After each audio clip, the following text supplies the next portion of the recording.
آپ اس کے اوپر دہشت گردی کا مقدمہ کر دیتے ہیں.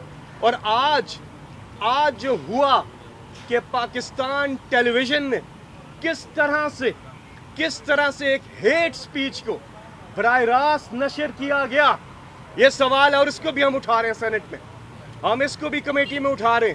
ہم پوچھنا چاہتے ہیں کہ نیشنل ایکشن پلان میں کیا تھا؟ آپ نے جو اس میں انوالو ہے، جو یہ سرکاری نشریاتی ادارے کا جو آدمی انوالو ہے، آپ نے ایک ہیٹ سپیچ کو براہ راست نشر کیا ہے، جس کی نفرت انگیزی پھیلانے کے لیے آپ نے یہ پروپیگنڈا مشین ہے، پی ٹی وی جو نون ٹی وی ہے، جو P D M TV ہے، اس کو استعمال کر کے آپ نے اس کو براہ راست نشر کیا ہے. نہ صرف اس کی مذمت کرتے ہیں بلکہ پوری کارروائی کریں گے، کیونکہ یہ کوئی بھی ہوتا چاہے ہماری پارٹی کا کوئی ہوتا، اس کی اجازت نہیں مل سکتی کہ آپ ہیٹ سپیچ کو، نفرت انگیز پر مبنی ایک تقریر کو آپ وہ براہ راست نشر کریں. تو یہ بھی ہم چیز اٹھائیں گے. جی بابا صاحب. بسم اللہ الرحمن الرحیم. عمران خان نے بہت سنجیدگی سے جو ایک اور گھر رینسیک کیا نیم شب کو ایف آئی اے کے اہلکاروں نے لیا ہے، اور انہوں نے پہلے اپنی پارلیمانی پارٹی کو ہدایت دی کہ اس کو سینٹ میں اٹھایا جائے. جو سینٹ کے اندر ہمارے سارے لوگ ہیں وہ آپ کے سامنے ہیں، اس کو ہم نے اٹھایا ہے. دوسرا لیگل سائیڈ پہ ہم اس کو 3 طریقے سے اٹھا رہے ہیں. پہلا یہ ہے کہ آئین یہ کہتا ہے کہ پرائیویسی آف ہوم، اور آرٹیکل 35 یہ کہتا ہے کہ عورتوں اور بچوں کو تحفظ اور ان کو ہر طرح سے کمفرٹ ملنی چاہیے گھر کے اندر. تو یہ جو کل کارروائی ہوئی ہے ماورائے آئین ہے. اس میں جو ضابطہ فوجداری کی سیکشن 103 ہے اس میں لکھا ہوا ہے کہ میجسٹریٹ کو ساتھ ہونا چاہیے. نہ آئے تو تب بھی ان کو اجازت ہے قانوناً، لیکن میجسٹریٹ صاحب کو چاہیے تھا کہ جب وہ ایک پارلیمنٹ کے ممبر کے ساتھ جا رہے ہیں رینسیک کرنے کے لیے ان کا گھر اور اس کی چادر اور چار دیواری پھلانگنے لگے ہیں، تو میجسٹریٹ صاحب کو اپنی ذمہ داری پوری طرح سے پوری کرنی چاہیے تھی اور وہ ساتھ ہوتے. میں یہ بات اس لیے بھی کہہ رہا ہوں کہ وہاں لکھا ہوا ہے کہ جہاں ریڈ کریں گے، ریڈ اس طرح نہیں ہو سکتا جس طرح سینیٹر صاحب کے اوپر ہوا ہے.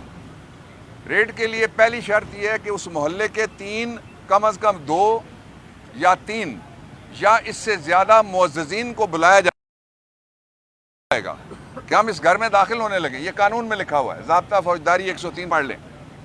اس کے بعد وہ جو اہل خانہ ہیں اس کو کہیں گے آپ کو کیا اعتراض ہیں اس ریڈ کے اوپر، وہ درج ہوں گے. پھر وہ چیزیں جو متعلقہ ہیں انویسٹیگیشن سے وہ درج ہوں گی، اور پھر ان کی انوینٹری بنے گی. ایسے نہیں ہے کہ یہ آئے، یہ ڈاکو کے آنے میں اور کسی قانون کے اہلکار کے آنے میں فرق ہونا چاہیے. یہ لوگوں کو نہیں لگنا چاہیے کہ ڈاکو آ گیا. لاہور میں ایک فیملی نے ایک پہ فائر کر دیا، بیچارہ جان سے چلا گیا، انہوں نے سمجھا ڈاکو آیا ہے. تو ڈاکو راج میں ڈاکو طریقہ ہر جگہ استعمال نہیں ہونا چاہیے، پہلی بات. دوسرا جو طریقہ اس میں لکھا ہوا ہے وہ یہ ہے کہ جو انوینٹری بنے گی وہ باقاعدہ دکھائی جائے گی اور اس کی کاپی دی جائے گی. جس طرح سینیٹر صاحب کے گھر میں انہوں نے جو غیر آئینی کارروائی کی وہ بھی نہیں کیا گیا. تو اس طرح سے یہ سارا جو عمل ہوا وہ غیر آئینی ہے. ایک طرف کہتے ہیں پارلیمنٹ کو عزت دو، اور ایک طرف کہتے ہیں آئین کو عزت دو، ایک طرف کہتے ہیں ووٹ کو عزت دو. لیکن وہ ووٹ سے مراد وہ ووٹ ہے جو ان کو پڑتا ہے، پارلیمنٹ سے مراد وہ جس میں نواز شریف ہو سکتا ہے تو وہ پارلیمنٹ ہو. اور تیسری جو بات وہ کہہ رہے ہیں کہ آپ سارے مل کے پاکستان میں امپورٹڈ حکومت، اس کے علاوہ کوئی آواز نہیں ہونی چاہیے. کل بھی 2 بڑی آوازیں میڈیا سے غائب ہو گئی ہیں.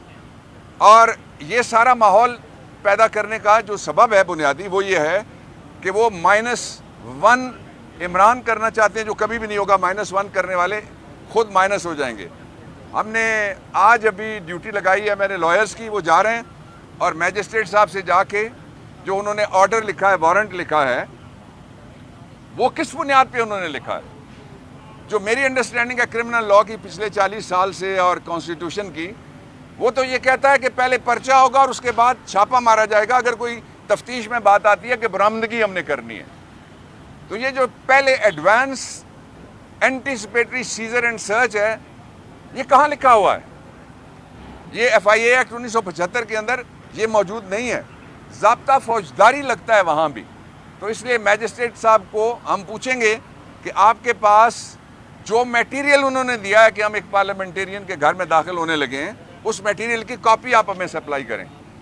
اور اگر ایسا نہیں ہوا تو پھر ہم ریٹ پٹیشن میں جائیں گے اور اس کو ہم ایک ٹیسٹ کیس بنائیں گے اور مثالی کیس بنائیں گے کہ صرف سبق سکھانا اگر کسی کو مقصود ہے تو وہ یاد رکھے کہ عمران خان نے پہلے ہی کہہ دیا ہے کہ ہم باہر نکل رہے ہیں.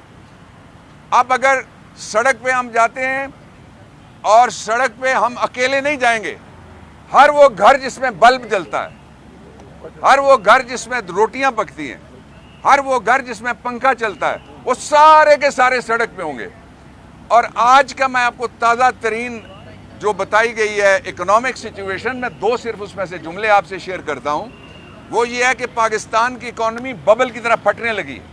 یہ لفظ ایک جگہ استعمال ہوئے ہیں. دوسری جگہ یہ کہ میلٹ ڈاؤن اپنی آخری حد پہ چلا گیا ہے اور پوری ریاست کے سارے ریسورسز اور تمام ادارے صرف عمران خان روکو اور پاکستان تحریک انصاف کو روکو, آزاد آوازیں روکو, میڈیا کے اوپر روکو, اس کے اوپر لگے ہوئے ہیں. ان حالات میں دو آپشنز پاکستان کے پاس بچتے ہیں.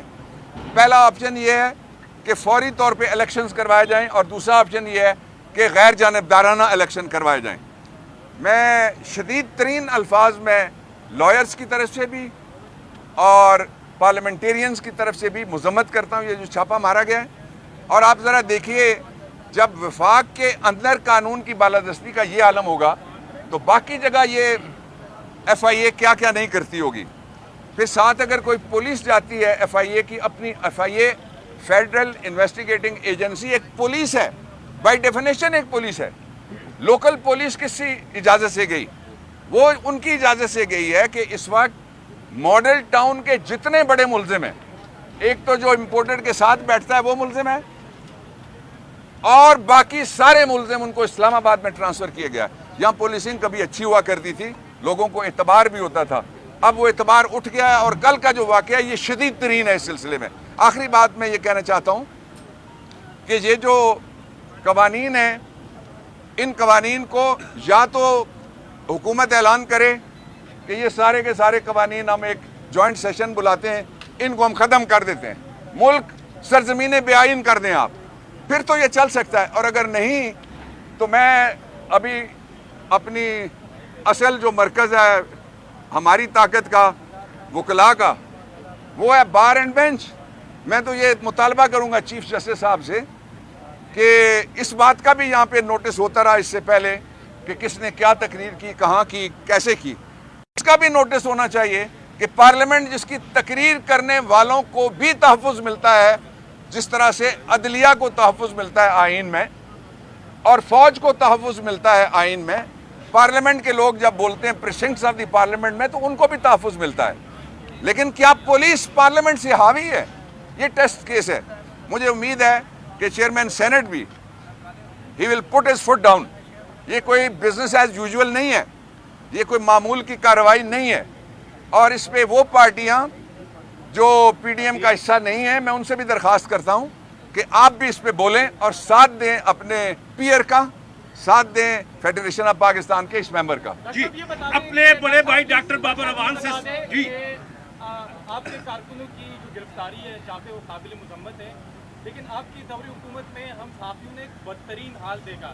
ہمارے صحافیوں کو کڈنیپ کیا گیا, ان کو مارا گیا, ان پہ فائرنگ کی گئی. تو کیا آپ سمجھتے ہیں نوکریوں سے نکالا گیا؟ نوکری سے کیا وہ قابل مذمت تھی؟ دوسرا سوال میرا اعظم سواتی صاحب سے. اعظم سواتی صاحب نے ہینڈلر کی بات کی, تو کیا آپ سمجھتے ہیں کہ یہ چاپے جو ہے یہ شہباز شریف کی حکومت کر رہی ہے یا ہینڈلر کا مطلب جنرل باجوہ صاحب اور اس کی ٹیم ہے؟ دیکھیں بنیادی طور پر ہینڈلر وہی ہے, ساری دنیا جانتی ہے. اگر آپ ناواقف ہیں تو میں اس کا کیا بیان کر سکتا ہوں. ہینڈلر وہی ہے جو جانتے تھے کہ شہباز شریف زرداری کرمنل ہیں اور ان کرمنل کو جو ہے مسند پہ بٹھایا گیا. یہ آپ اور میں نہیں کر سکتے, وہ ہے ہینڈلر. ان کو بھی یہ خیال کرنا چاہیے کہ ملک پاکستان تباہی کی طرف جا رہا ہے. سیلاب کی حالت کو آپ ذرا دیکھ لیں اور اس کے بعد معیشت کو دیکھ لیں.